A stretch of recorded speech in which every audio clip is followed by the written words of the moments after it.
சமாதானத்தை நிலைநிறுத்துகிற நமது ஆண்டவர் இயேசு கிறிஸ்துவின் நாமத்திலே நான் உங்களை வாழ்த்துகிறேன். இந்த வருஷத்திலே நாம் அனைவருக்கும் ஒரு ட்ரே கிஃப்டாக கொடுத்துருந்தோம். எல்லாரும் வீட்டில் அதை பத்திரமா வச்சிருப்பீங்க. இதில் நல்ல ஒரு வாசகம், அன்பிலே நிலைத்திருங்கள் அப்படின்னு ஒரு வாசகம் அதில் எழுதியிருக்கிறோம். எப்பொழுதும் அந்த ட்ரேயை பார்க்கும் பொழுது அல்ல, எப்பொழுதும் அந்த பதிவு, அந்த வார்த்தை நம்மிடத்தில் நிலைத்து நிற்க வேண்டும். அன்பிலே நிலைத்திருங்கள். ஒன்றும் புது டாபிக் இல்லை.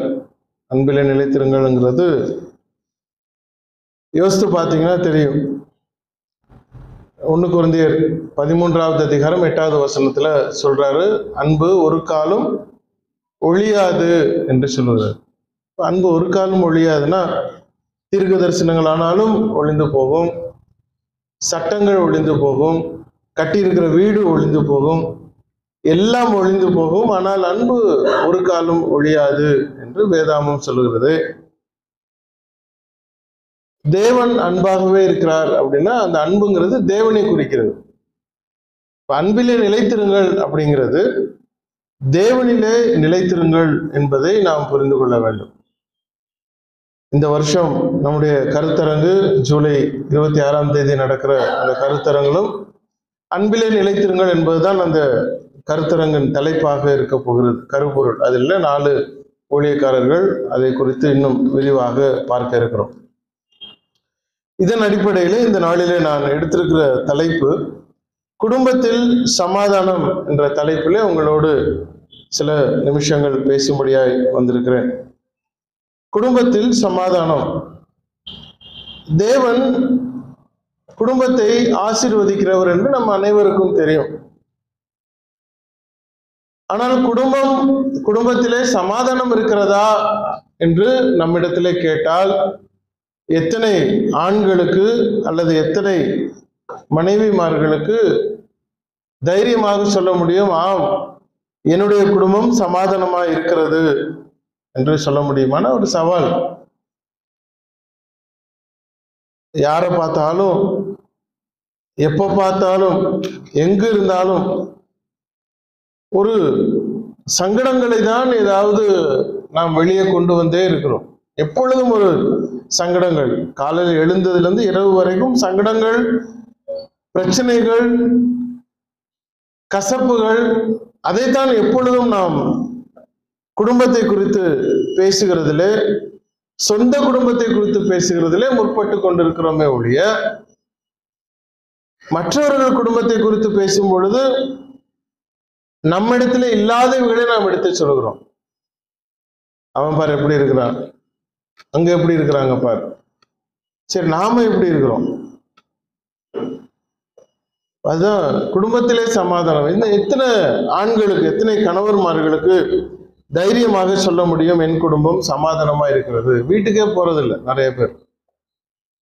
காலையில எழுந்த உடனே புறப்படுற ஆளுதான். நைட்டு 10 மணிக்கு வீட்டுக்கு போய் ஒருவருன்னு இருக்கிறத சாப்பிட்டுட்டு படுத்துங்கிற ஒரு சத்திரம் போல குடும்பங்கள் இப்பொழுது அதிகமாக இருக்கிறது. குறிப்பாக இந்த நாட்களிலே இந்த சமாதான குறைச்சல் மிக அதிகமாய், சொந்த வீட்டிலே சமாதானத்தை தேடாமல் மற்ற இடங்களிலே சமாதானத்திற்காக பார்க்கில் போய் உட்காந்துக்கிறதும், எங்கேயாவது ரோட்ல போய் அப்படியே உட்கார்ந்துருக்கிறதும், அப்படிதான் நடந்துகிட்டு இருக்கிறத ஒழிய, குடும்பத்திலே நம்முடைய குடும்பம் எதற்காக தேவன் கொடுத்தார், அந்த குடும்பத்தை நான் எப்படி அறிந்திருக்கிறேன், அந்த குடும்பத்திலே நான் எப்படி வாழ்ந்து கொண்டிருக்கிறேன், அதை நாம கவனிக்க வேண்டும். தேவனுடைய தேவன் நம்மிடத்திலே உலகத்தை துவங்கினது எப்படியா இருந்தது என்றால், மனுஷனை அவர் முதலாவது உருவாக்குகிறார், அதற்கு பின்பு அவனுக்கு வேலையை கொடுக்கிறார், வேலையை கொடுத்த மாத்திரம் அவனுக்கு ஒரு குடும்பத்தை ஏற்படுத்தி கொடுக்கிறார். ஆதியாகமம் 2வது அதிகாரம் 7வது வசனம் இப்படியாய் சொல்லுகிறது, தேவனாகிய கர்த்தர் மனுஷனை பூமியின் மண்ணினாலே உருவாக்கி ஜீவ சுவாசத்தை அவன் நாசியிலே ஊதினார், மனுஷன் ஜீவாத்மாவானான். உடனே அடுத்த வசனம் என்ன சொல்கிறது பாருங்க. தேவனாகிய கர்த்தர் கிழக்கிலே ஏதேன் என்னும் ஒரு தோட்டத்தை உண்டாக்கி தாம் உருவாக்கின மனுஷனை அதிலே வைத்தார். மனுஷன் உருவாக்கப்படுகிறான், அவனுக்கு ஒரு பொறுப்பு கொடுக்கப்படுகிறது. மனுஷன் உருவாக்கப்படுகிறான், அவனுக்கு வேலை கொடுக்கப்படுகிறது. 15வது வசனம் பாருங்க. தேவனாகிய கர்த்தர் மனுஷனை ஏதேன் தோட்டத்தில் அழைத்து கொண்டு வந்து அதை பண்படுத்தவும் காக்கவும் வைத்தார்.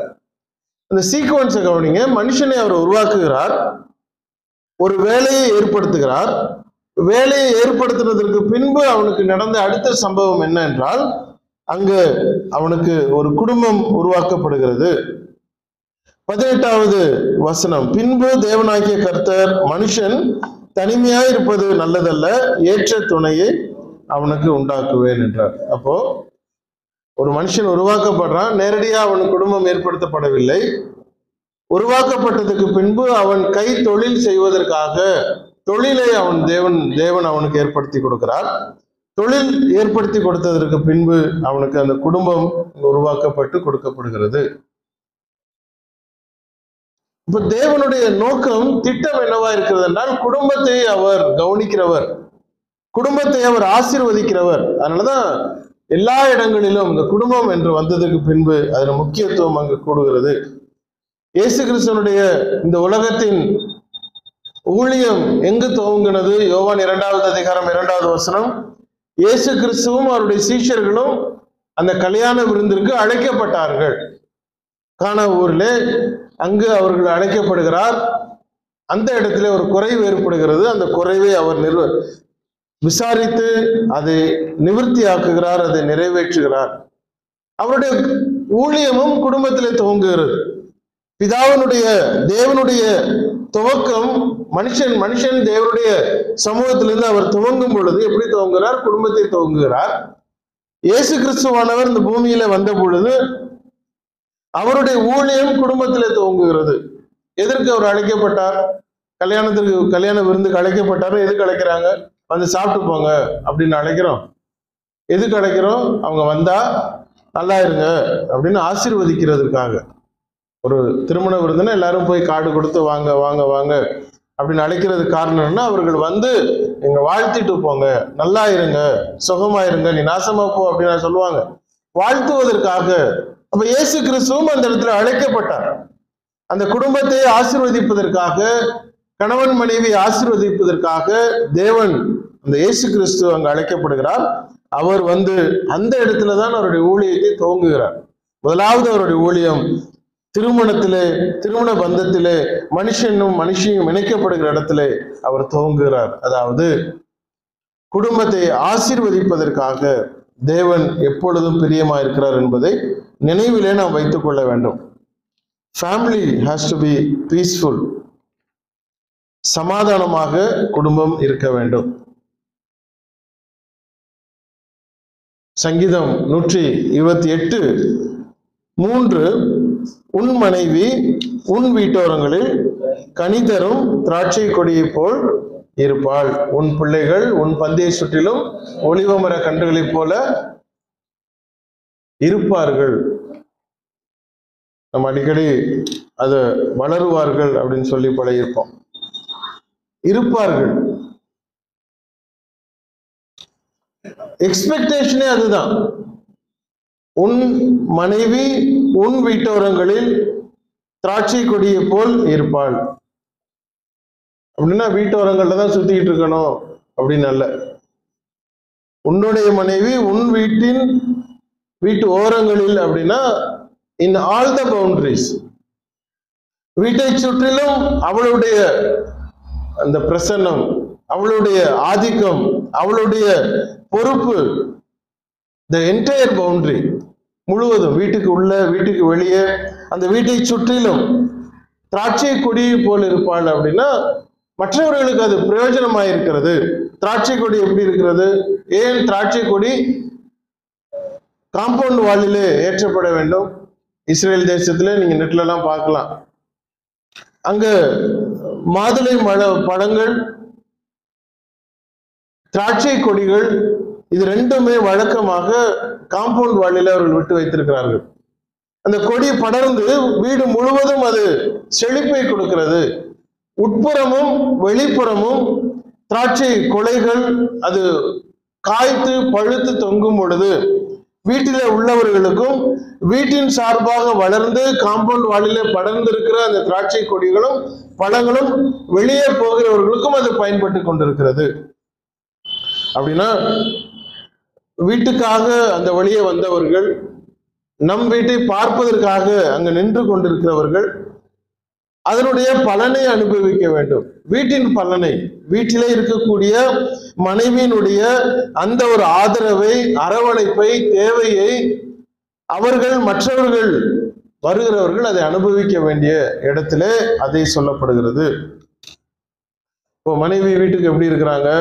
மனைவி வீட்டுக்கு ஆதாரமா இருக்கிறார்கள். மனைவி வீட்டை சுற்றிலும் ஒலிவ மர கன்றுகளை திராட்சை கொடிகளைப் போல அவர்கள் இருக்கிறார்கள். பிள்ளைகள் ஒலிவ மர கன்றுகளைப் போல இருக்கிறவர்களாய் அந்த இடத்திலே சொல்லப்படுகிறது. மற்றவர்களுக்கு நாம் பிரயோஜனமா இருக்கிறோமா? மனைவிமாருக்கு கேட்கப்பட ஒரு கேள்வி. ஐயோ, அந்த பக்கமே போயிடாத, நம்ம மூஞ்ச பார்த்தாலே அவளுக்கு கோயில்ல மணி அடிக்கிற மாதிரி அடிக்கிறான்னு. வீட்டு பக்கம் போக முடியுமா? சமாதானம் இருக்கிறதா? திராட்சை கொடியை போல அந்த வீட்டோரங்களிலே மனைவி மற்றவர்களுக்கு பிரயோஜனமாயிருக்கிறாளா என்றால் அது எதிர்பார்க்கிறது தேவனுடைய திட்டமா இருக்கிறது. அவர் அதைத்தான் எதிர்பார்க்கிறார். ஒரு குடும்பம் எதற்காக ஏற்படுத்தி கொடுத்திருக்கிறார்? அந்த குடும்பம் சமாதானமாய் சந்தோஷமாய் தனக்கும் மற்றவர்களுக்கும் பிரயோஜனமாய் இருக்கும்படியாக அவள் அங்கு வைக்கப்படுகிறதை நாம் கவனிக்க வேண்டும். வீட்டை பாதுகாப்பது, வீட்டிற்கு தேவையாகளை செய்வது, அலாரமாய் அல்ல அலங்காரமாய் இருப்பது, அதை தேவன் எதிர்பார்க்கிறது. சங்கீதம் 128:3, உன் மனைவி உன் வீட்டோரங்களில் கனி தரும் திராட்சை கொடி போல் இருப்பாள். அதான் நம்முடைய மனைவி நம்முடைய வீட்டிலே அவள் இருக்க வேண்டிய பிரகாரத்தை தேவன் எதிர்பார்த்து எழுதி வைத்திருக்கிறார். நீதிமொழிகள் 24வது அதிகாரம், நீதிமொழிகள் 24வது அதிகாரம்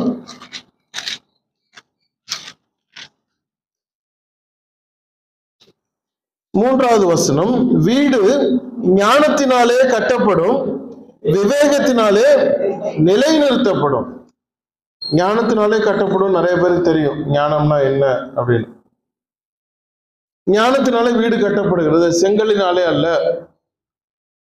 ஆங்கிலத்தில் 2 அழகான வார்த்தை உண்டு. வீடு ஹவுஸ், குடும்பம் ஹோம். வீடு கட்டப்படுவது, குடும்பம் கட்டப்படுவது. இந்த இடத்துல குடும்பத்தை குறித்து சொல்கிறது. குடும்பம் எப்படி கட்டப்படுகிறதா?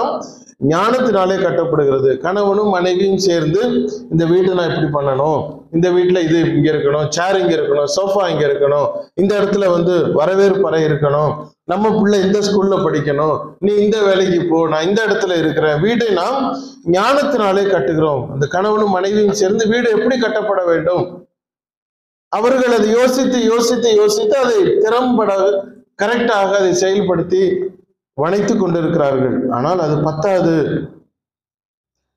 குடும்ப துவக்கத்திலே, திருமணமான துவக்க காலங்களிலே சந்தோஷமாக எல்லாவற்றையும் திட்டம் வகுத்து செய்து கொண்டிருக்கிற அந்த திட்டங்கள் 2 வருடங்கள் கழியும் பொழுது, 3 வருடங்கள் கழியும் பொழுது நிலைவரப்படுத்தப்பட்டிருக்கிறதா அப்படின்னா இல்லை, அது உடைந்து போனது.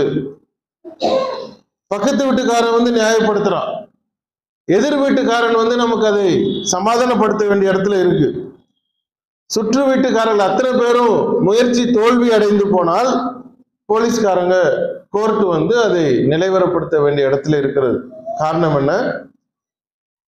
பைபிள் என்ன சொல்கிறது? வீடு ஞானத்தினாலே கட்டப்படும், ஆனா நிலைநிறுத்துறது எதுனாலயாகும்? விவேகத்தினாலே நிலைநிறுத்தப்படும். You can build the house very easily, but can you sustain it? அதை நிலைநிறுத்த முடியுமா? வீடு எப்படி கட்டுறோம்? கீழே இருந்தே முதல்ல சாயில் ரிப்போர்ட் எடுப்பாங்க. எத்தனை ஆழத்துல தண்ணி இருக்கு, இங்க அதெல்லாம் பண்றது இல்லை, தண்ணியில தான் சிமெண்டே போடுறது. எத்தனை ஆழத்துல தண்ணி இருக்கு, மண் நிற்குமா, எவ்வளவு ப்ரெஷர்ல அது தாங்கும், எல்லாம் பார்த்து எடுத்து அதுக்கப்புறம் கட்டடம் கட்டி 40 பில்டிங், 40 மாடிகள், 100 மாடிகள் என்று கட்டி கொண்டிருக்கிற காலகட்டம். அப்புறம் கீழே முதல்ல ஃபுல்லா அடித்தளத்தை போடுறாங்க. கிட்டத்தட்ட 20 மீட்டர் 60 அடி ஆழத்துக்கு பைல்ஸை போட்டு அதுக்கு மேல பில்டிங்கை கட்டி மேலே 60 மாடிகள் 100 மாடிகளை கட்டுகிற ஒரு கலாச்சாரம் இப்பொழுது. நீங்கள் எவ்வளவு யோசித்து யோசித்து யோசித்து வீட்டை கட்டினாலும் அதை நிலைவரப்படுத்த முடியாது. நிலைவரப்படுத்துவதற்கு விவேகம் வேண்டும் என்று வேதாகமம் சொல்லுகிறது. இப்ப விவேகம்னா என்னது? சந்தோஷமா கல்யாணம் பண்ணீங்க, நல்லா வாழணும் அப்படின்னு நினைச்சுதான் நம்ம திருமணம் பண்ணோம். ஆனா அது நிலைவரப்படுத்தப்பட்டிருக்கா? வீட்டுக்கு உள்ளே உண்மையாகவே நாம் கணவன் மனைவியாக வாழ்ந்து கொண்டிருக்கிறோமா? உண்மையாகவே சமாதானமா இருக்கிறோமா? இல்ல மற்றவர்கள் வரும்பொழுது மாத்திரம் ஒருத்தர் சிரித்து கொண்டு பேசிக்கொண்டு கணவனாக மனைவியாக வாழ்ந்து கொண்டிருக்கிறோமா? அது நம்ம இங்க உட்கார்ந்து இருக்கிற ஒவ்வொருவருக்கும் நமக்கு அது தெரியும். எப்படி இருக்கிறோம்? வேதாகமம் எதை எதிர்பார்க்கிறது? ஞானத்தினாலே வீடு கட்ட துவங்கினீர்கள், எப்படி இருக்கணும் அப்படி இருக்கணும், துவங்கணும். ஆனால் நிலைவரப்பட்டிருக்கிறா? விவேகத்தினாலே என்று சொல்லுகிறது. விவேகம்னா என்னது? அங்கதான் ப்ராப்ளம். எப்படி விவேகம்னா என்னது? யாருக்கு எத்தனை பேர் அது புரிஞ்சிருக்கிறோம்? விவேகம்னா என்னது? உஷாரா இருங்க அப்படின்னு நான் சொல்லுது. அண்டர்ஸ்டாண்டிங் அப்படின்னு சொல்லுது பைபிள். ஆங்கிலத்துல பாத்தீங்கன்னா தெரியும். வீடு எப்படி நிலைநிறுத்தப்படுகிறதாம், how a home is established என்றால் with the understanding, புரிந்தலினாலே, புரிந்து கொள்கிறதுனாலே, சரியாக புரிந்து கொள்வதனால தான் அந்த வீடு நிலைவரப்படுகிறதே அன்றி உங்களுடைய ஞானத்தினாலே அல்ல. வீடு கட்ட ஆரம்பித்தீர்கள், குடும்பத்தை கட்ட ஆரம்பித்தீர்கள், ஆனால் அது எப்பொழுது நிலைவரப்படுகிறது என்று சொன்னால் புரிதலினாலே.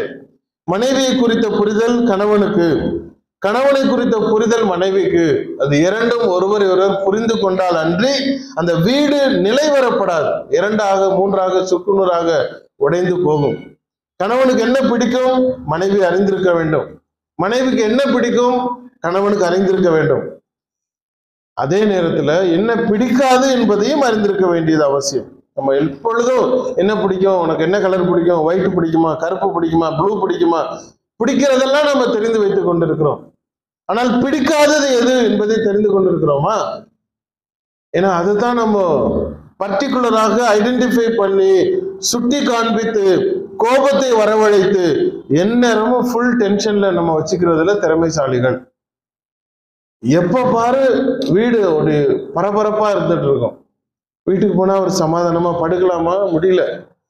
சமாதானமாக ஒரு இடத்துல இருந்து பேச முடியுமா? முடியல. ஏன்னா எப்ப பாரு எதையாவது ஒரு குற்றத்தை எடுத்து அந்த குற்றத்தை விரிவாக பேசுகிற திறமை நமக்கு இருக்கிறதே ஒழிய அதை மூடி சமாதானமாக அண்டர்ஸ்டாண்டிங்கோட நாம் அந்த குடும்பத்தை கட்டி எழுப்புவதற்கு, நிலைவரப்படுத்துவதற்கு முயற்சிப்படுகிறோமா என்றால் தேவன் அதை நிலைவரப்படுத்த வேண்டும் என்று சொல்கிறார். கணவன் மனைவியிடத்துல போய் பேசும் பொழுது எனக்கு தலை வலிக்குது அப்படின்னு சொன்னால்னா என்ன அர்த்தம்? தலை வலிக்குதுன்னு அர்த்தம் இல்லை, நீ பேசாத கம்முன்றன்னு அர்த்தம். அது எல்லா கணவனுக்கும் தெரியும். இவ்வளவு புரிந்திருக்கிற ஒரு அனுபவசாலிகள் சமாதானமாக நடத்துவதற்கு ஏன் முற்படுவதல்ல? ஏன்னா வேதாகமத்தின்படி கீழ்ப்படிவதல்ல. அங்க ப்ராப்ளம் அங்க வருது. ஃபவுண்டேஷன். ஒரு குடும்பம் நிலைவரமாய் இருப்பதற்கு, அவசியமாய் இருப்பதற்கு, சமாதானமாய் இருப்பதற்கு வேண்டிய ஆலோசனைகளை வேதாகமம் கொடுக்கிறதே அன்றி வெளியே கொடுக்கப்படுவது அல்ல. உங்களுக்கு ஞானம் வெளியே கிடைக்கலாம், அறிவு வெளியே கிடைக்கலாம், ஆனால் சமாதானத்திற்கு வேண்டிய ஞானம் தேவன் தருகிறவராய் இருக்கிறார். அது சுய முயற்சியினாலே, with our own understanding, with our own ability, உங்களுடைய சொந்த முயற்சியினாலே ஒரு நாளும் அந்த வீட்டை நீங்கள் சமாதானமாக கட்டிவிட முடியாது. தேவன் அதை நிலைவரப்படுத்த வேண்டும். அதனாலதான் நம்ம எப்பொழுதும் தேவனுடைய பிள்ளைகளாக இருக்கிறோம்.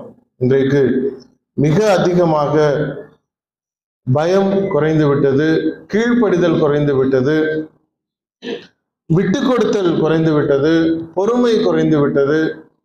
எல்லாம் துரிதம் துரிதம் துரிதம், எல்லாம் உடனே வேணும். எதுக்கும் ஒரு பிளான் இல்லை, எதற்கும் ஒரு பொறுமை இல்லை, எதற்கும் ஒரு யோசனை இல்லை. காலையில் எந்திரிச்ச உடனே இன்னைக்கு இதை செஞ்சிடணும், அவ்வளவுதான். பாஸ்போர்ட் எடுக்கிறதுக்கு யாராவது பொறுத்திருக்கிறாங்களா? 15 நாள் இல்லை, தட்காலில் போட்டுரும். தட்காலில் போட்டா உடனே வந்துடும். உடனே வந்து என்ன பண்ண போற? 10 நாள் கழிச்சு வந்தா என்ன? 10 நாள் முன்னாடி யோசித்திருக்கலாமா? அவசரம் எப்போ வருது அப்படின்னா when you don't plan. திட்டம் நீங்கள் வகுக்கவில்லை என்று சொன்னால் அவசரம் அங்கு வருகிறது. எப்பொழுது அவசரம் வருகிறதோ அப்பொழுது சமாதானம் குறைந்து விடுகிறது. ஓடு ஓடு ஓடு ஓடு, வாழ்க்கை எப்பொழுதும் துரிதம். ஒரு சார்ஜர் வாங்கணும்னா கூட அது சீக்கிரமா சார்ஜ் ஆகுமா? ஏன்னா வெயிட் பண்ண முடியாது.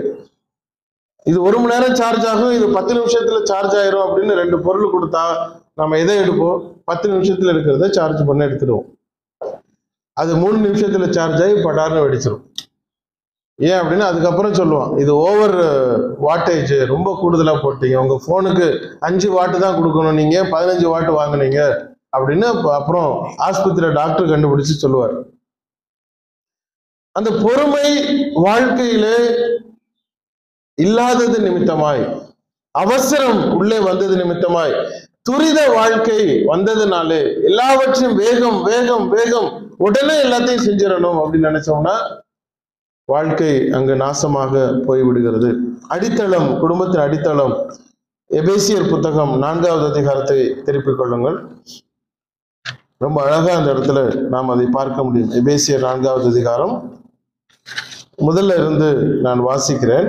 ஆதலால் கர்த்தர் நிமித்தம் கட்டுண்டவனாகிய நான் உங்களுக்கு சொல்லுகிற புத்தி என்னவெனில், நீங்கள் அழைக்கப்பட்ட அழைப்புக்கு பாத்திரவான்களாய் நடந்து மிகுந்த மனத்தாழ்மையும் சாந்தமும் நீடிய பொறுமையும் உடையவர்களாய் அன்பினால் ஒருவரை ஒருவர் தாங்கி சமாதான கட்டினால் ஆவியின் ஒருமையை காத்துக்கொள்வதற்கு ஜாக்கிரதையாய் இருங்கள். நம்ம இந்த வாக்கியத்தை முழுவதுமாக செயல்படுத்த வேண்டியது அவசியம். 1வது வசனம் எப்படி சொல்லுகிறது? கர்த்தர் நிமித்தம் கட்டுண்டவனாகிய நான் உங்களுக்கு சொல்லுகிற புத்தி உள்ள என்னவெனில், நீங்கள் அழைக்கப்பட்ட அழைப்புக்கு பாத்திரவான்களை நடக்க வேண்டும். முதலாவது we are called for a purpose. ஒரு நோக்கத்திற்காக நாம் அழைக்கப்பட்டிருக்கிறோம். கணவன் என்ற பொறுப்பு எதற்காக அழைக்கப்பட்டிருக்கிறது? குடும்பத்தை சமாதானமாய் நடத்துவதற்கு. மனைவி என்ற பொறுப்பு எதற்கு கொடுக்கப்படுகிறது? குடும்பத்தை சமாதானமாய் நடத்துவதற்கு. இப்ப இந்த சமாதானத்தை செயல்படுத்துவதற்கு இருவருக்குமே பொறுப்பு இருக்கிறது. கணவனுக்கு மாத்திரமல்ல, மனைவிக்கு மாத்திரமல்ல, இருவருக்கும் பொறுப்பு இருக்கிறது. இருவரும் தன்னுடைய கடமையை மறந்து போனார்கள் என்று சொன்னால், தன்னுடைய கடமையை நிறைவேற்றவில்லை என்று சொன்னால், தன்னுடைய கடமையை செவ்வனே செய்யவில்லை என்று சொன்னால், ஒருவருடைய பிரயாசம் வீணாய் போகும், மற்றவருடைய பிரயாசம் கூடுதலாகிக் கொண்டே இருக்கும். 2 மாடுகளும் ஒன்றாக இழுத்தாலே அன்றி அது முன்பாக ஒழுங்காக செல்லாது. 2 ஒன்றாக போக வேண்டும். அதை விட்டுட்டு 1 மாத்திரம் வேகமா இழுத்துட்டு போனா அது பிரயோஜனம் அல்ல. நீங்கள் அழைக்கப்பட்ட அழைப்புக்கு பாத்திரவான்களை நடந்து என்ன பண்ணணும்? மிகுந்த மனத்தாழ்மையை, வெறும் மனத்தாழ்மை சொல்லல, மிகுந்த மனத்தாழ்மை, அதிகமான மனத்தாழ்மை. யாராவது ஏதாவது சொல்றாங்க, நீ எப்படி சொல்ல போச்சு, உடனே சண்டைக்கு தானே நம்ம நிக்கிறோம். உடனே அவர்களை கேள்வி கேட்டு அவர்களை தொலைவி எடுத்து, ஐயோ வாயை கொடுத்தது போதும், ஒரு வார்த்தை பேசினா 40 வார்த்தை பேசுறாப்பா அப்படின்னு சொல்லுவாங்க. மனத்தாழ்மை, வாயில இருக்கிற அந்த பொறுமை, ஒருவரை விட்டு ஒருவர் விட்டு கொடுக்கிற ஒரு காரியம். அப்போஸ்தலர் நடபடிகள் 20வது அதிகாரம், அப்போஸ்தலர் நடபடிகள் 20வது அதிகாரம்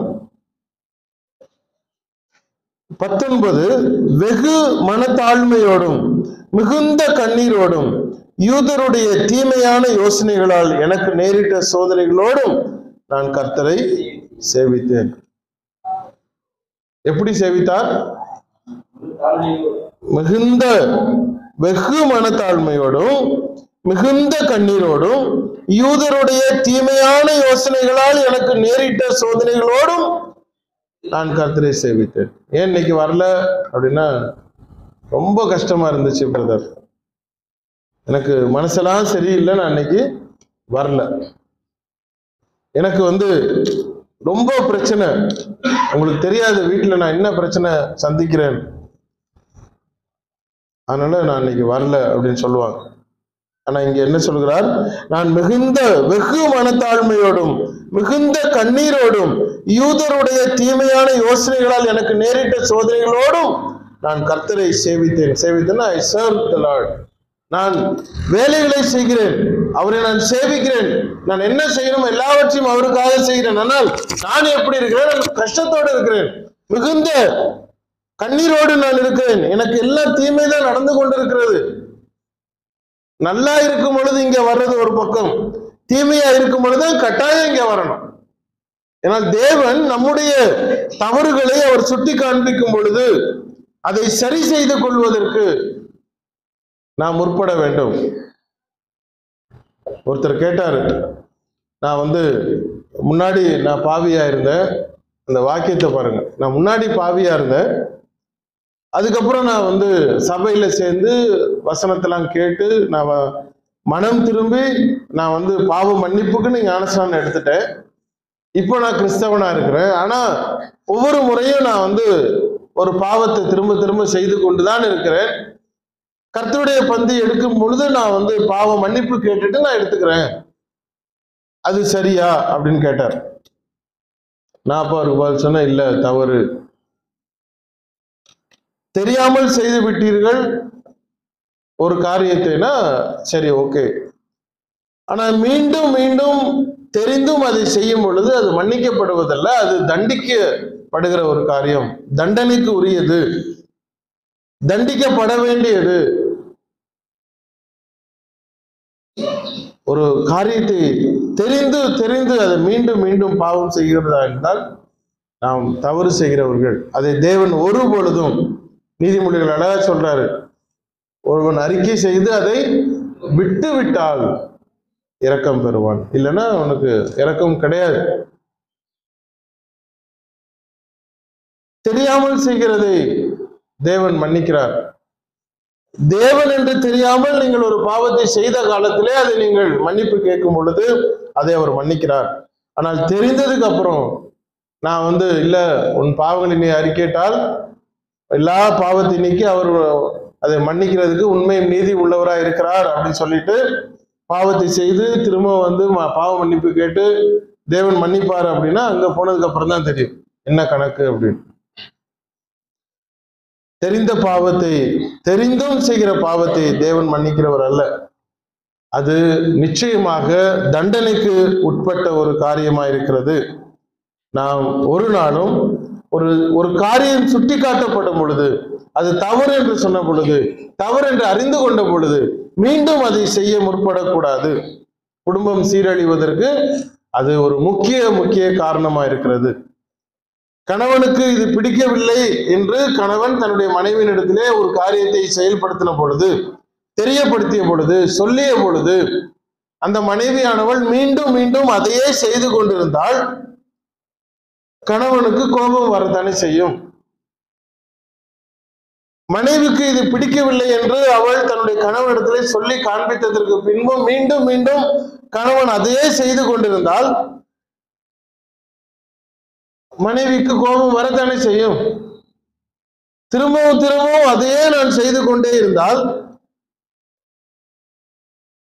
எப்படி குடும்பம் சமாதானமா இருக்கும்? சீர்கெட்டு போகுமே, உடைந்து போகுமே. தேவன் அதற்கு அழைத்தார், அவர் சமாதானத்திற்கென்று அழைத்தார், குடும்பத்தை ஆசீர்வதிப்பதற்கென்று அவர் அழைத்தாரு. ஆனால் நாம் அதற்கு உகந்தவர்களா இல்லை என்று சொன்னால், கீழ்ப்படிய மனமில்லை என்று சொன்னால், மாற்றிக்கொள்வதற்கு மனமில்லை என்று சொன்னால் எப்படி சமாதானம் வரும்? ஊரை ஏமாத்தி கொண்டு நாம் வாழ்ந்து கொண்டே இருக்கலாம். ஆனால் வீட்டிலே நமக்கு விவேகம் இருக்காது, புரிதல் இருக்காது, சமாதானம் இன்றி நாம் அலைந்து கொண்டே வேஷக்காரர்களாய் இருப்போம். பிலிப்பியர் 2வது அதிகாரத்துக்கு வாங்க. பிலிப்பியர் எழுதின புத்தகம் 2ஆம் அதிகாரம் 271வது பக்கம் 3வது வசனத்தை வாசிக்கிறேன். ஒன்றையும் வாதினாலாவது வீண் பெருமையினாலாவது செய்யாமல் மனத்தாழ்மையினாலே ஒருவரை ஒருவர் தங்களிலும் மேன்மையானவர்களாக எண்ண கடவீர்கள். நினைக்கிறோமா? மற்றவர்களை நம்மை விட மேலானவர்கள் நினைக்கிறோமானா நிச்சயமா கிடையாது. ரொம்ப ரேர். அவனுக்கு என்ன தெரியும்?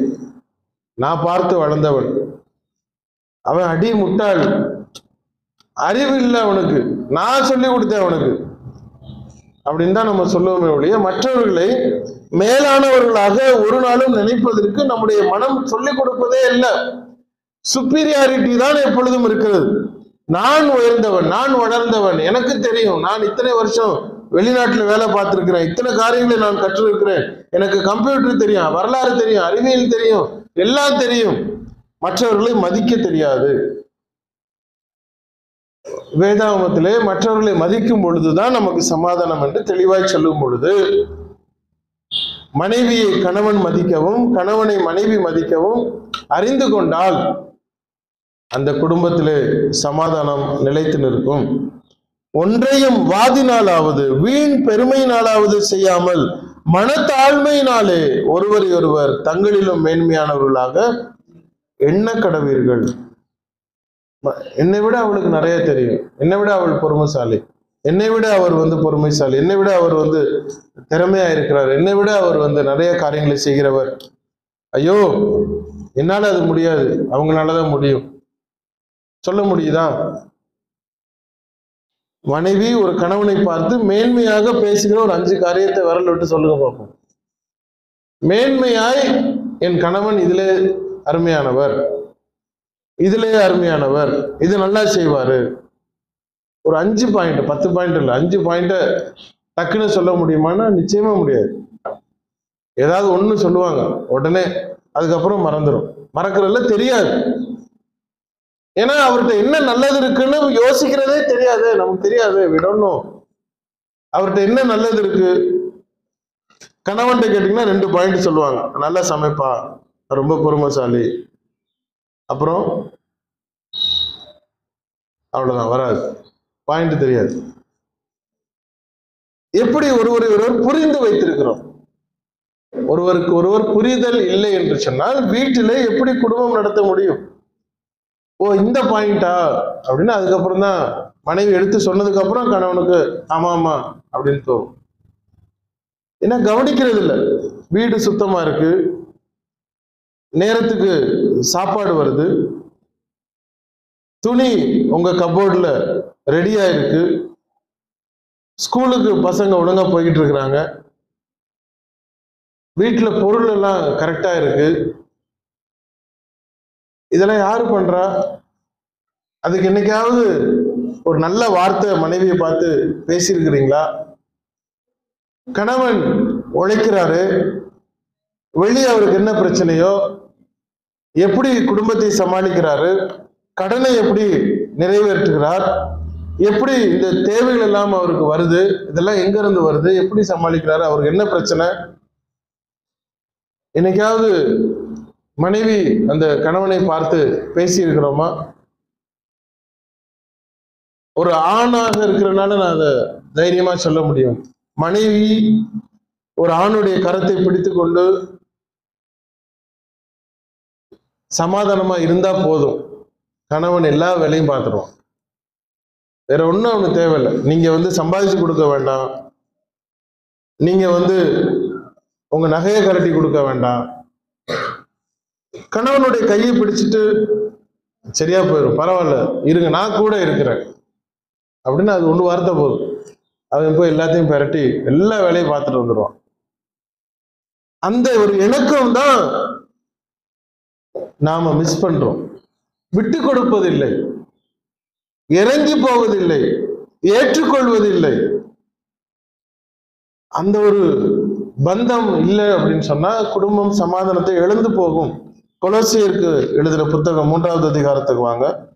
கொலோசியர் புத்தகம் 3வது அதிகாரம் 12:13 ஆகையால் நீங்கள் தேவனால் தெரிந்து கொள்ளப்பட்ட பரிசுத்தரும் பிரியருமாய் உருக்கமான இரக்கத்தையும் தயவையும் மனத்தாழ்மையையும் சாந்தத்தையும் நீடிய பொறுமையையும் தரித்து கொண்டு, அதுக்கப்புறம் தான் ஒருவரை ஒருவர் தாங்கி ஒருவர் பேரில் ஒருவருக்கு குறைபாடு உண்டானால் கிறிஸ்து உங்களுக்கு எப்படி மன்னித்தாரோ நீங்களும் ஒருவருக்குள்ள அப்படி மன்னியுங்கள். அதுக்கு முன்னாடி என்ன பண்ணணும்? மன்னிக்கிறதுக்கு முன்னாடி என்ன வருது? நீங்கள் உருக்கமான இரக்கத்தையும், உருக்கமான இரக்கம்னா டெண்டர் ஃபீலிங்ஸ். ஒரு குழந்தை கீழே விழுந்துருச்சு அப்படின்னு சொன்னா யாரா இருந்தாலும் ஓடி போய் அதை தூக்கிடுவாங்க. அது சொந்த குழந்தையோ பக்கத்து வீட்டு குழந்தையோ யாரா இருந்தாலும் குழந்தை, ஏன்னா குழந்தைக்கு ஒன்றும் தெரியாது. உங்களுக்கு என்னைக்காவது அந்த குழந்தை விரோதம் பண்ணிச்சா? தெரியாது, ஒண்ணுமே செஞ்சதில்லை. ஒரு இரக்கமான ஃபீலிங், டெண்டர் ஃபீலிங். அதைத்தான் அவர் சொல்றாரு. ஒரு யாரா இருந்தாலும் உருக்கமான இரக்கத்தையும் தயவையும் மனத்தாழ்மையும் சாந்தத்தையும் நீடிய பொறுமையையும் தரித்து கொண்டதுக்கு அப்புறம் நீங்கள் என்ன பண்ணணும்? ஒருவரை ஒருவர் தாங்கி ஒருவருக்கு குறைபாடு உண்டானால் அது போல நீங்களும் அவர்களுக்கு மன்னியுங்கள். கிறிஸ்து எப்படி நமக்கு மன்னித்தாரு? நான் மோசக்காரனா இருந்தேன், மன்னித்தாரு. தவறு செய்தேன், மன்னித்தாரு. பிடிவாதக்காரனா இருந்தேன், மன்னித்தாரு. கோபக்காரனா இருந்தேன், மன்னித்தாரு. சாணியை எடுத்து நான் வீசினேன், என்னை மன்னித்தாரு. என்னென்னலாம் தவறான வார்த்தை இருக்கிறதோ எல்லாவற்றையும் தேடி நான் பேசினது உண்டு, ஆனாலும் என்னை மன்னித்தார். அப்படி இருக்கும் பொழுது நான் என்னுடைய மனைவியின் இடத்துல, நான் என்னுடைய கணவனிடத்துல எப்படி என்னுடைய வாழ்வை புரிந்து வைத்திருக்கிறேன்? அன்னைக்கு நீ ஒரு பேச்சு பேசின பாரு, இன்னைக்கு வரைக்கும் என்னால மறக்க முடியாது, ஜென்மத்துக்கு நான் மறக்க மாட்டேன் அப்படின்வார். இயேசு கிறிஸ்து நினைச்சிருந்தா என்னத்துக்காக இருக்கும்? தேவன் நினைச்சிருந்தா என்னத்துக்காக இருக்கும்? ஜென்மத்துக்கு நான் உனக்கு மறக்க மாட்டேன் அப்படின்னு அவர் சொன்னாருன்னா என்னத்துக்கு ஆயிருக்கும்? சங்கீதம் 103:12 நினைக்கிறேன். மேற்குக்கும் கிழக்குக்கும் எவ்வளவு தூரம், அவ்வளவு தூரமாய் நம்முடைய பாவங்களை அவர் நம்மை விட்டு நீக்கினார். மேற்குக்கு கிழக்குக்கு எவ்வளவு தூரம் இருக்கு யாருக்குமே தெரியாது. மேற்கு பக்கம் போய் பாருங்க, கிழக்கு இந்த பக்கம் இருக்கும். திரும்ப மேற்கு நீங்க என்ட்ரி ஆயிட முடியுமா? மேற்கை தொட்டு விட்டேன்னு சொல்ல முடியுமா? சொல்ல முடியாது. மேற்கு பக்கம் தான் நீங்க நிக்கலாம், கிழக்கு பக்கம் அந்த பக்கம் இருக்கும். அப்போ அதற்கும் இதற்கும் எவ்வளவு தூரமோ அவ்வளவு தூரமாய் உன்னுடைய பாவத்தை நான் விட்டு விலக்கினேன். முதுகுக்கு பின்னதாக உன்னுடைய பாவத்தை நான் தூக்கி போட்டேன் அப்படின்னு சொல்றாரு. முதுகுக்கு பின்னாடினா ஒரு நாளும் பார்க்க முடியாது. எவ்வளவு திரும்பினாலும், எவ்வளவு ஃபாஸ்டா திரும்பினாலும் முதுகை நீங்க பாத்திர முடியாது. அப்போ என்னுடைய பாவத்தை நான் மறந்து போனேன் அப்படிங்கிறார். என்னுடைய பாவத்தை அவர் மறந்து போனாராம். சமுத்திரத்தின் ஆழங்களிலே கொண்டு போய் போட்டு விட்டேன் அப்படிங்கிறாரு. இப்ப கிறிஸ்து உங்களுக்கு மன்னித்தது போல ஒருவருக்கு ஒருவர் மன்னியுங்கள். இப்போ கணவன் பேசின வார்த்தைகள், மனைவி பேசின வார்த்தைகளை நினைவிலே வைத்து கொண்டே இருந்தோம்னா அது ஒரு குப்பை தொட்டியாக மாறிப்போம். குப்பை தொட்டி என்ன பண்ணணும்? கிளீன் பண்ணி தூக்கி வெளியே போட்டுறணும். அதை பத்திரமா சேமிச்சு வைக்கிறது இல்லை. நேற்று நம்ம சாப்பிட்டது, அதனால அதை தூக்கி போட்டுறக்கூடாது.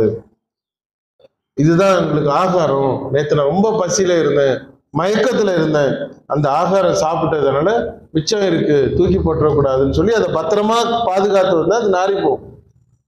பழையதை தூக்கி போட்டு விட வேண்டும். சேர்த்து சேர்த்து வச்சிங்கன்னா ஒட்டடை பூச்சி அடைஞ்சு பாச்சாக்கள்லாம் எல்லாம் நாசமாக்கி போகும். பழையதை, கெட்டு போனதை, சரியில்லாததை தூர களைந்து விட வேண்டும்.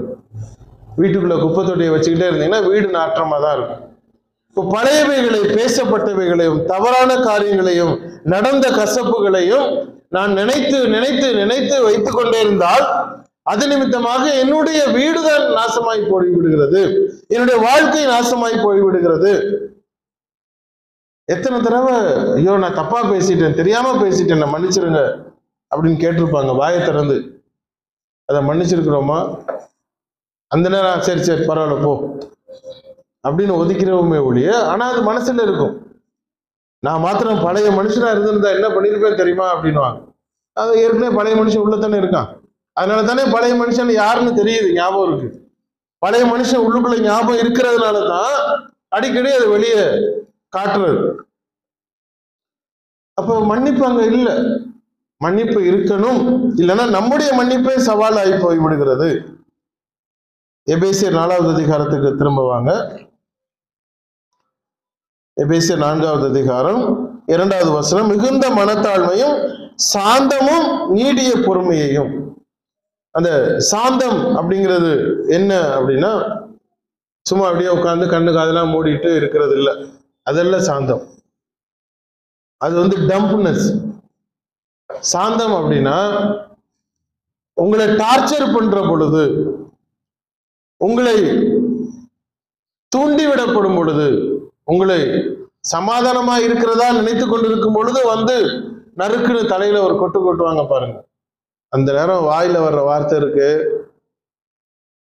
அந்த நேரத்துல எதுவும் சொல்லாம இருந்தீங்கன்னா அது சாந்தம். எங்கேயோ பார்த்துக்கிட்டு இருப்பீங்க, பின்னாடி ஒருத்தர் மடார்னு தலையில அடிச்சான்னா அப்போ வாயில சில வார்த்தை வரும். அப்படி ஒரு சூழலையும் பொறுமையா இருக்கணும் அப்படிங்கிறது அந்த சாந்தம் அப்படிங்கிற அந்த வார்த்தைக்கு அவசியமான அர்த்தம். எப்பொழுதும் சும்மா அப்படியே உட்கார்ந்து இருக்கிறது இல்ல சாந்தம். நான் டார்ச்சர் படுத்தப்பட்ட பொழுது, என்னுடைய எல்லையை மீறுவதற்கு நிமித்தமாக மீறும் அளவிற்கு எனக்கு பொறுமையை சோதித்த பொழுதுதான் நான் இதை செஞ்சேன். கையில இருந்து எடுத்து அப்படியே தூக்கி வீசிட்டேன் அவன் மேல அப்படின்னா, அந்த பொறுமையின் எல்லை இருக்கு பாருங்க. அந்த எல்லையை தாண்டினாலும் என்னுடைய கேரக்டரை நான் இழந்து விடக்கூடாது. அதுதான் சாந்தம் அப்படின்னு சொல்லு. ஆதியாகமம் 13வது அதிகாரத்துக்கு வாங்க. ஆதியாகமம் 13ஆம் அதிகாரம்.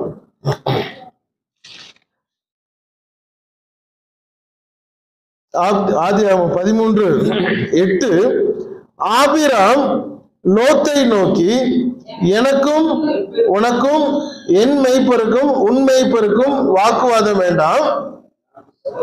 ஏன் வாக்குவாதம் வேண்டாம்? நாம் சகோதரர். இதை நாம நினைவிலே வைத்திருந்தோம் என்றாலே, சண்டை வரும் பொழுது, பிரச்சனை வரும் பொழுது, கருத்து வேறுபாடு வரும் பொழுது அதற்கு பாலமாக அமைந்துவிடும். ஓ ஜனங்களுக்கும் என் ஜனங்களுக்கும், உனக்கும் எனக்கும் சண்டை வேண்டாம். ஏன் சண்டை வேண்டாம்? நாம் சகோதரர்.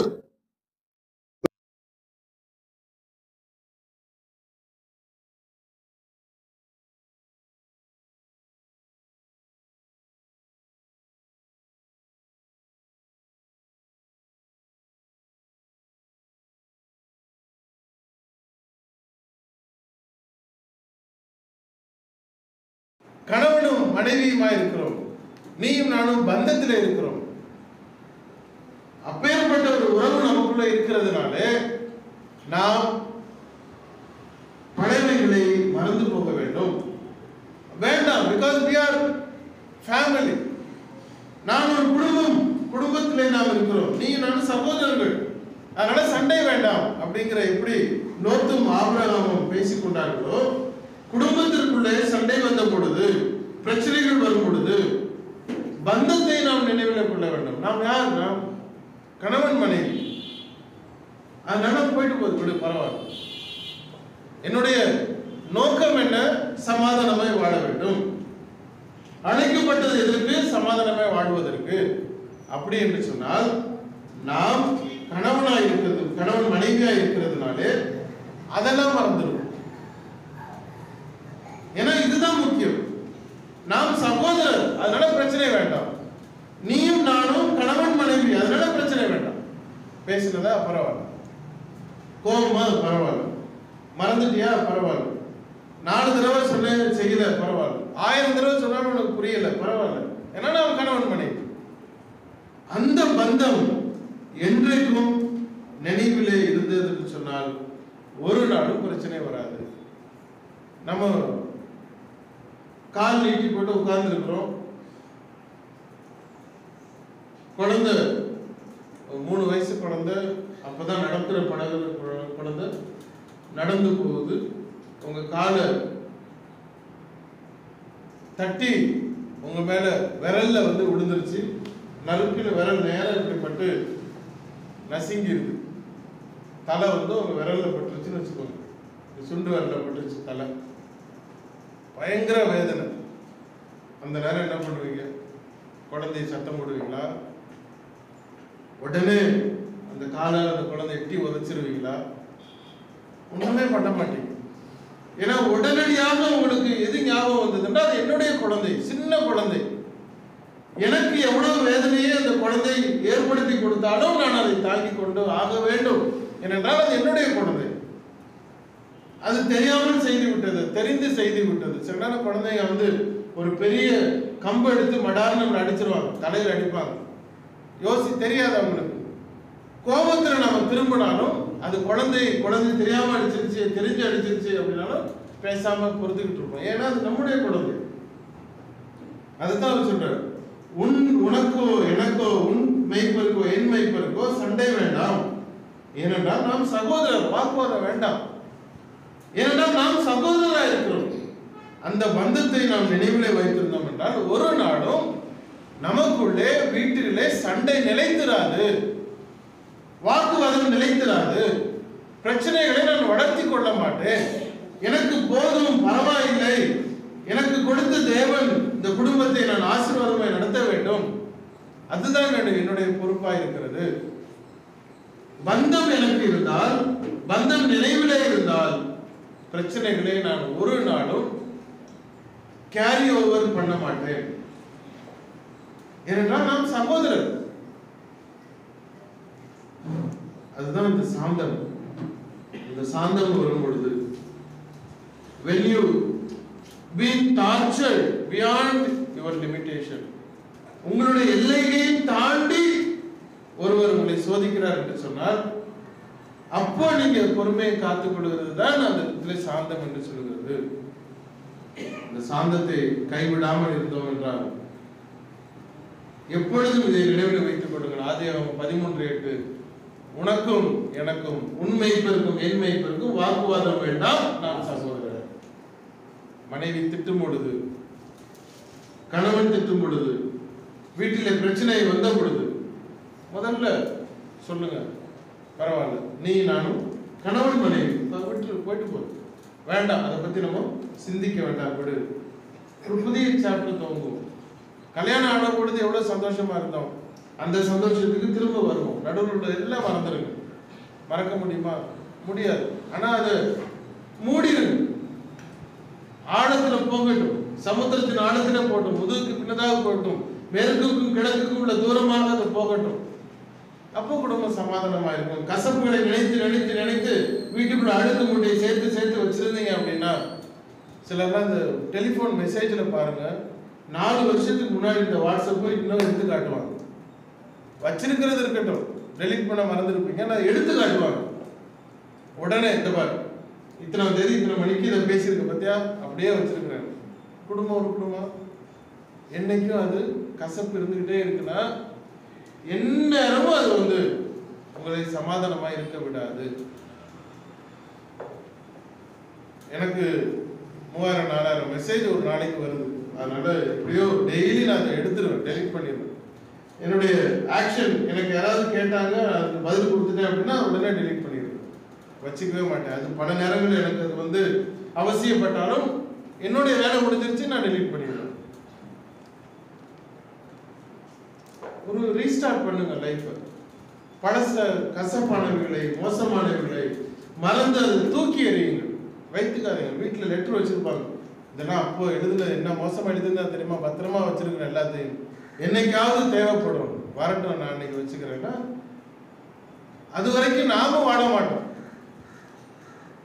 அதுதான் தேவன் சொல்றார், நீயும் நானும் சகோதரர், வாக்குவாதம் வேண்டாம். 1 சாமுவேல் 10வது அதிகாரம், நல்ல அழகான ஒரு பாடம் அங்க இருக்கு. 1 சாமுவேல் 10வது அதிகாரம்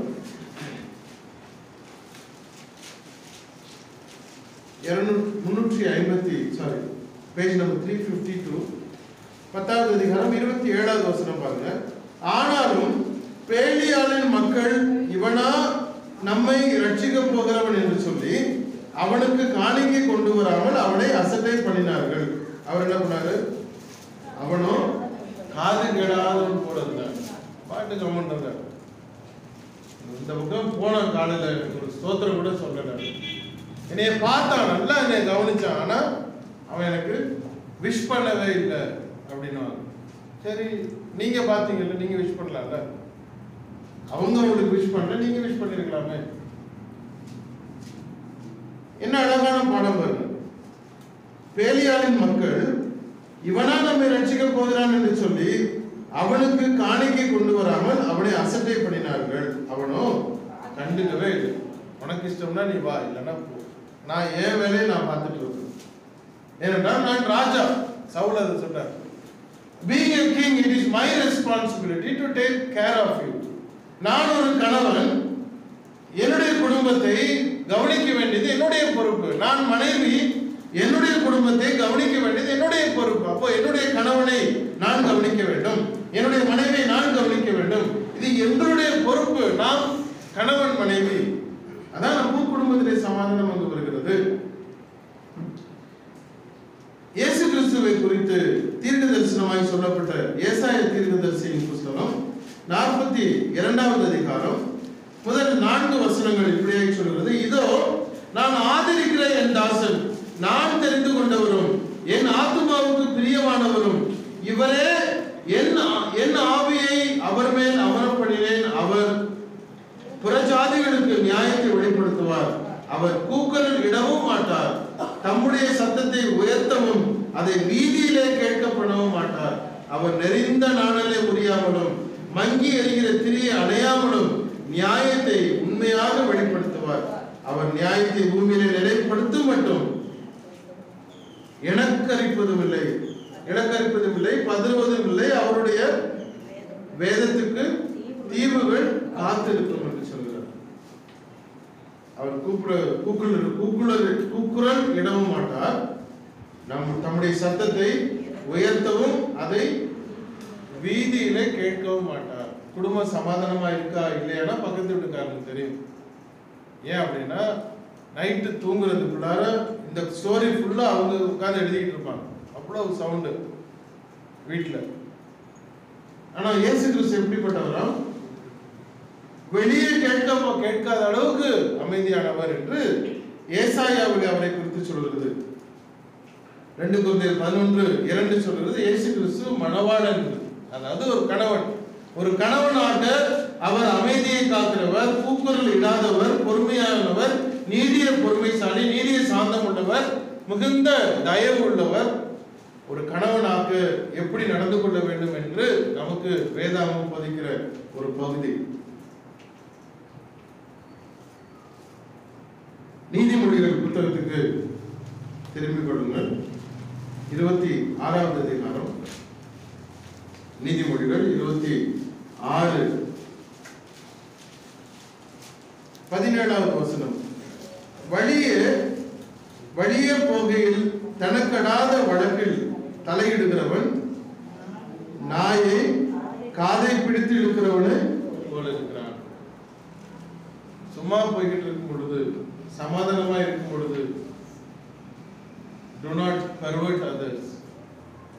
தேவையில்லாம நீங்க சீண்டி விடாதீங்க. மனைவியானவளையோ கணவனானவளையோ நாம் சீண்டி விடுவதிலே இருக்கக்கூடாது. சீண்டி விட்டா என்னன்னா, சும்மா போயிட்டு இருக்க நாயை காதை பிடிச்சி திரும்பி விட்டா என்ன பண்ணும்? கத்திட்டு அது ஓடுமா? மீண்டும் உங்களை கடித்து குதிரை விடும். கவனமாக நாம் கையாள வேண்டும். அதனாலதான் வீடு ஞானத்தினாலே கட்டப்படும், விவேகத்தினாலே நிலைநிறுத்தப்படும். விவேகம் என்பது அண்டர்ஸ்டாண்டிங், புரிதலினாலே தான் வீடு நிலைவரப்படும். இல்லைன்னா அந்த வீட்டை நாமே நாசம் பண்ணி போய் விடுகிறோம்.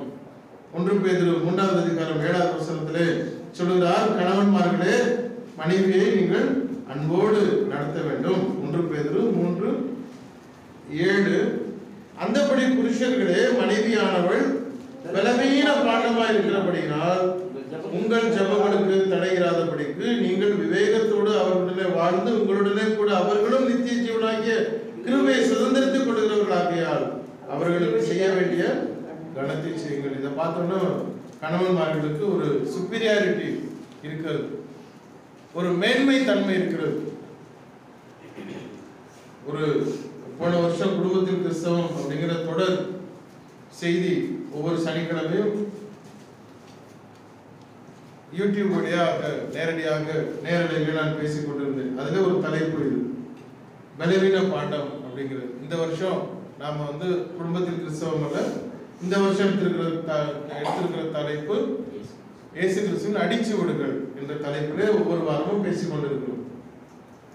இப்போ இந்த பலவீன பாண்டம் அப்படின்னு என்ன சொல்லுகிறது? புருஷர்களே, மனைவியானவள் பலவீன பாண்டமா இருக்கிறபடியினால் அப்படின்னா இவருக்கு என்னன்னா, உனக்கு நீ பலவீனம், நீ உனக்கு நிக்க முடியாது, நீ எப்பவுமே ஒரு லோயர் லெவல். ஏன்னா பைபிள் சொல்லி இருக்கு, நீங்க உங்களுக்கு சக்தி கிடையாது, நாங்க தான் குடும்பத்துல பெரிய ஆளு, நாங்க தான் உங்களை கவனிச்சுக்கணும் அப்படின்னு ஒரு ராங் தாட் இருக்கிறது கணவன்மார்களுக்கு. மனைவினா ஒரு இலக்காரம், மனைவினா அவளுக்கு ஒன்றும் தெரியாது, எதையும் செய்ய மாட்டா, அவள் பலவீன பாண்டம் அப்படின்னு பைபிள் ரீதியா பேசிக்கிறது. பைபிள் அப்படி சொல்லலை, முதலாவது அதை புரிந்து கொள்ள வேண்டும். பலவீன பாண்டம் அப்படின்னு மனைவியை பார்த்து பைபிள் சொல்லல, நல்லா புரிஞ்சுக்கோங்க. ஒரு பெண்ணை பார்த்து பலவீன பாண்டமா இருக்கிறபடியினால் அப்படிங்கிற அர்த்தத்திலே நீங்கள் நினைத்துக் கொண்டிருக்கிற அர்த்தம் அது அல்ல. பைபிள் என்ன சொல்லுகிறது? as like a weaker vessel, ஒரு பலவீன பாண்டத்தை நீங்கள் கையாளுவது போல கையாள வேண்டும். ஒரு பெரிய மீன் தொட்டி, ஒரு பெரிய மீன் தொட்டிய எடுத்துக்கிட்டு கார்ல மாடியில இருந்து இறக்கி கார்ல எடுத்துட்டு போப்பா அப்படின்னு உங்க சின்ன பிள்ளை ஒரு 8 வயசு பையனுக்கிட்ட அந்த கண்ணாடி தொட்டியை கொடுத்து கொண்டு போய் கார்ல வச்சிரு அப்படின்னு நீங்க சொன்னீங்கன்னா, வாசல்ல இருக்கிற அப்பா என்ன சொல்லுவாரு? அறிவில்லை உனக்கு, அவன்கிட்ட கொடுத்து விடல அப்படின்னா. ஏன் அப்படின்னா, அவனை பத்திரமா கொண்டு போக மாட்டான். படிக்கட்டுல இறங்கும் பொழுது கீழே விழுந்த என்னத்துக்காகவும் மீன் தொட்டி கீழே விழுந்து உடைஞ்சிரும், மீன் செத்து போகும், தொட்டி போயிடும். பத்திரமா கொண்டு போகணும், வேண்டாம் நான் எடுத்துட்டு போறேன். அவர் அதை பத்திரமா எடுத்துட்டு கொண்டு போய் கார்ல கொண்டு வைக்கிறார். ஏன் அப்படின்னா, மீன் தொட்டி உடைஞ்சிடக்கூடாது, மீன் தொட்டி வீணாகி விடக்கூடாது, அதுல இருக்கிற மீன்கள் செத்து போய் விடக்கூடாது. பலவீன பாண்டமாக ஒரு பொருள் இருக்கிறது என்று சொன்னால் அதை எப்படி நீங்கள் கவனமாக கையாளுகிறீர்களோ அது போல கணவன்மார்கள் மனைவியை கையாள வேண்டும் என்று வேதாகமம் சொல்லுகிறது. நீங்க கிரீக் வெர்ஷன் அது நமக்கு சாத்தியம் அல்ல, ஆங்கில பதிவுல நீங்க எடுத்து படிச்சீங்கன்னா தெரியும் இந்த வசனத்தை. as like you handle a weaker vessel, அதுபோல கணவன் மனைவியை கையாள வேண்டும். அவ்வளவு பத்திரமா. போற வழியில லேசா இடிச்சிருச்சுன்னா உடஞ்சு போகும்.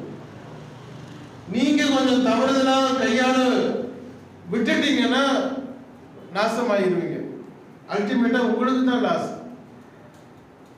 அப்போ எவ்வளவு கவனமாக கையாளணுமோ அவ்வளவு கவனமாக நீங்கள் உங்களுடைய மனைவியை கையாள வேண்டும் என்று வேதாகமம் சொல்கிறது. நம்ம சூப்பர் லேட்டிவா நினைப்பதற்காக அங்க சொல்லப்படல. ரிலேஷன்ஷிப் அங்க முறையாக்கப்பட வேண்டும் என்றேன், கவனமாக கையாளப்பட வேண்டியது. இப்போ மனைவிக்கு என்ன சொல்றாரு?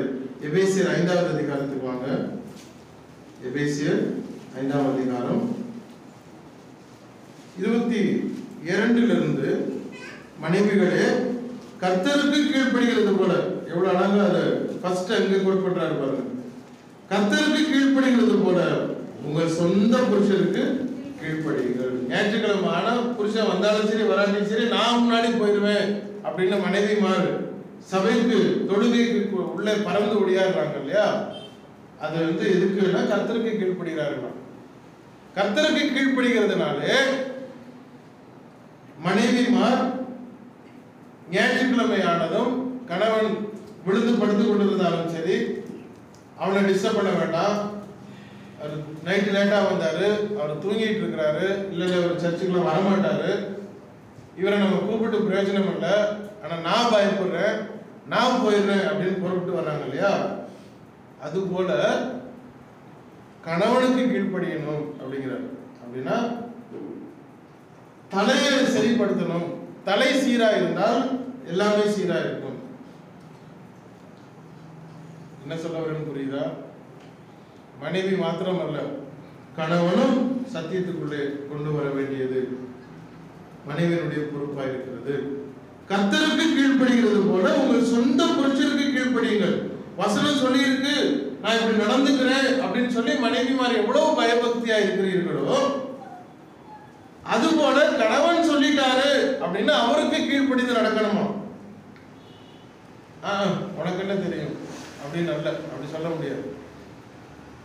பைபிள்ல சொல்லி இருக்கிறா, உடனே கீழ்ப்படுகிறீங்கல்ல, அது போல கணவன் சொல்லுவதற்கும் கீழ்ப்படிய வேண்டும். கிறிஸ்து சபைக்கு தலையா இருக்கிறது கூட புருஷனும் மனைவிக்கு தலையா இருக்கிறான். அவரே சரீரத்துக்கும் ரட்சகரா இருக்கிறார். ஆகையால் சபையானது கிறிஸ்துவுக்கு கீழ்ப்படுகிறது போல மனைவிகளும் தங்கள் சொந்த புருஷர்களுக்கு எனக்கு பிடிச்சதுல மாத்திரம் அப்படின்னு அல்ல, எந்த காரியத்திலையும் நான் கீழ்ப்படிய வேண்டும். அது இருந்ததுன்னா நாம் குடும்பத்தை சந்தோஷமாக எழுப்பி கட்ட முடியும். குடும்பம் ஆசீர்வதிப்பதற்கென்று அழைக்கப்பட்டிருக்கிறது. அந்த குடும்பத்தை ஆசீர்வாதமாக கொண்டு போவது நம்முடைய கரங்களில், கணவனும் மனைவியுடைய கரங்களிலே இருக்கிறது. நைட்டு ஜெபம் பண்ணும் பொழுது மனைவியுடைய கையை பிடித்து ஜெபம் பண்ணக்கூடிய ஒரு சமாதானம் இருக்குதா அப்படின்னா நினைச்சு பாருங்க. அது இல்லைன்னா அது செயல்படுது. கையை பிடிச்சிட்டு கொஞ்ச நேரத்தில் மெதுவாக அந்த அம்மா எடுத்துருவாங்க. தொடக்கத்தில் கையை பிடிச்சி ஜெபம் பண்ண ஆரம்பிச்சுட்டு கொஞ்ச நேரம் கழிச்சு மெதுவாக அப்படியே உருவி கை போயிடும். ஏன்னா அந்த கேப் அங்கே இருக்கு. அந்த ஒரு அன்பை நாம் நிலைநாட்டும் பொழுது வீடு ஞானத்தினாலே கட்டப்படுகிறது மாத்திரமல்ல, விவேகத்தினாலே நிலைநிறுத்தப்படும். தேவன் தாமே இந்த வார்த்தைகளை ஆசீர்வதிப்பாராக. யாருமாக எழுந்து நின்று ஒரு பாடலை பாடி நாம் ஜெபித்து முடிவுக்கு கொண்டு வருவோம்.